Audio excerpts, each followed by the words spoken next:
अस्सलाम वालेकुम students, welcome back to my channel. कैसे हैं आप सब? उम्मीद करते हैं कि सब ठीक होंगे। तो स्टूडेंट, आज का जो हमारा एनाटॉमी फिजियोलॉजी में टॉपिक है वो है फिजियोलॉजी, जो कि आपकी बुक का सेकंड पार्ट है और फर्स्ट चैप्टर है जी फिजियोलॉजी का इंट्रोडक्शन।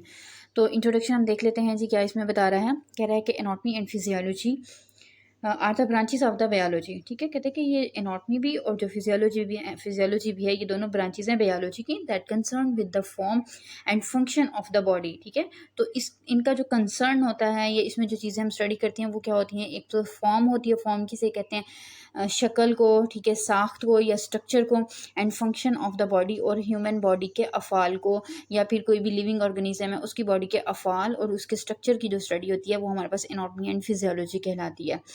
एनाटॉमी में स्टूडेंट हम बॉडी ऑफ स्ट्रक्चर देखते हैं और फिजियोलॉजी में हम लोग बॉडी फंक्शंस देखते हैं। ठीक है, कि बॉडी किस तरह से इन काम करती है, ठीक है, और किस किस तरीके से जो है ना वो सर्वाइवल के लिए जो है वो डिफरेंट तरह के प्रोसीजर्स को कैरी आउट कर रही होती है। ये इसकी डेफिनेशंस थी। आगे स्टूडेंट थोड़ा सा इन्होंने डिटेल में डिस्कस किया हुआ है, इसको देख लेते हैं। अब फिजियोलॉजी यहाँ पे बता रहा है कि अगेन वही बात डिस्कस कर रहा है थोड़ा डिटेल से, और अच्छी डेफिनेशन इसने बताई है कि is the science that treat the function of the living organism and its parts. ठीक है, तो ये फिजियोलॉजी अगेन क्या बता रहा है कि function of the living organism और उसके पार्ट्स की स्टडी होती है। ठीक है, फिर कहता है जी ये कम्बिनेशन है दो वर्ड्स का, एक हमारे पास आ जाता है फाइसिस, ठीक है, और दूसरा आ जाता है लोगोस। फाइसिस का मतलब होता है नेचर एंड लोगोस का मतलब होता है साइंस और स्टडी। ठीक है, तो हम इसमें क्या करते हैं कि it is the study of physiology. कहता है कि सिंपली हम कह सकते हैं कि ये जो फिजियोलॉजी की स्टडी है that help to understand how the body parts work, कि ये हमें हमारी हेल्प करती है कि हम इस चीज़ को अंडरस्टैंड कर सकें कि हमारी बॉडी किस तरह से काम करती है। उसके बाद कहते हैं जी फिजियोलॉजिस्ट। फिजियोलॉजिस्ट किसको बोलते हैं? जो कि फिजियोलॉजी स्टडी करता है। Attempt to discover and understand through active experimentation the intricate control system and the regulatory mechanism that permit the body to operate and survive in an often hostile environment।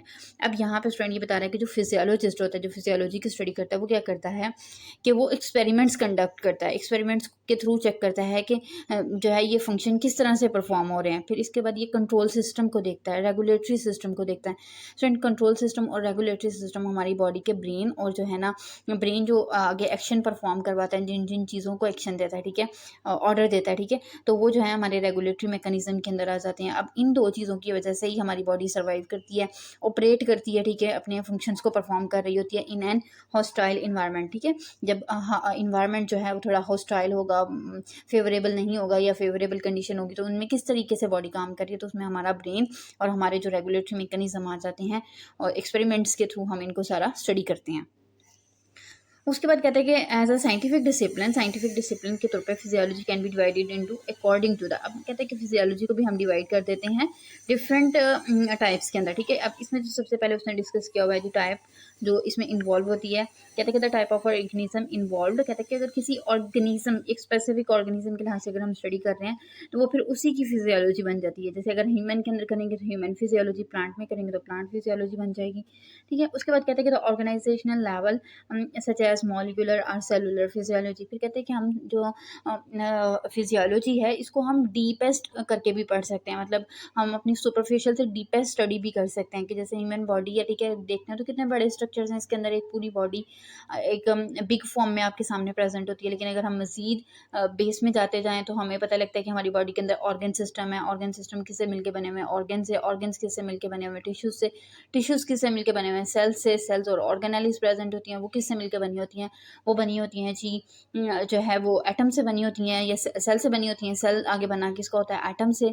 तो इस तरीके से जो deep study होती है, ठीक है, तो कहता है कि हम हर ऑर्गेनाइजेशनल जो लेवल होता है, ये जितने लेवल मैंने बताया स्टूडेंट, ये हमारी बॉडी के ऑर्गेनाइजेशनल लेवल हैं, कि इन सारे लेवल्स पे हमारी बॉडी की जो है वो एक जो है वो कह लें कि फॉर्मेशन हुई है। तो हम इन सारे लेवल पे जाके भी स्टडी कर सकते हैं। कि अगर मॉलिक्यूलर स्टडी करना चाह रहे हैं वो भी देख सकते हैं, सेल लेवल पे जाके स्टडी करना चाह रहे हैं तो वो भी हम देख सकते हैं कि सेल किस तरीके से फंक्शन परफॉर्म करता है, तो हम इस तरह से भी स्टडी कर सकते हैं।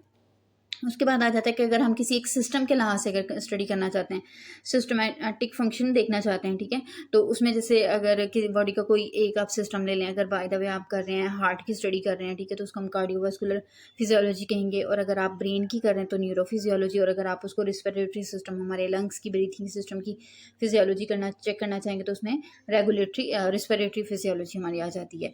तो ये थी स्टूडेंट हमारी थोड़ा सा इंट्रोडक्शन था इसका, ठीक है, तो ये भी शॉर्ट क्वेश्चन में आपसे पूछ सकते सकते हैं। और आप इसको अच्छे से याद कीजिएगा। तो इंशाल्लाह अगले लेक्चर में मुलाकात होगी। अपनी दुआओं में याद रखिएगा। अल्लाह हाफ़िज़।